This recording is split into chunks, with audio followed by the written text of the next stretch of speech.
நம்ம கொடியில மேலையும் கீழையும் இருக்கிறது அடர் ரத்த சிவப்பு நிறம், அதாவது மெரூன் கலர். பொதுவாகவே சிவப்பு நிறம் புரட்சியின் குறியீடு. அந்த கேட்டகரியில வர மெரூன் கலர் எல்லாரோட கவனத்தையும் பளிச்சுன்னு ஈஸியா ஈர்க்கிற ஒரு நிறம்.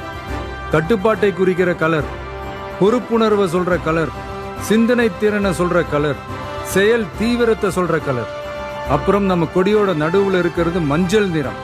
அது மகிழ்ச்சி, நம்பிக்கை, லட்சியம், மனத்தெளிவு, உற்சாகம், ஆற்றல், நினைவாற்றலை தூண்டுறதுன்னு இலக்கை நோக்கி உறுதியுடன் ஓட வைக்கிற ஒரு நிறம். மாபெரும் வெற்றி குறியீடான வாகைப்பூ.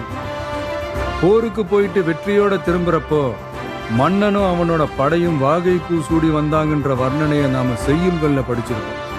அப்புறம் யானை. மிகப்பெரிய பலத்தை சொல்லணும்னா யானை பலம்னு சொல்லுவாங்க.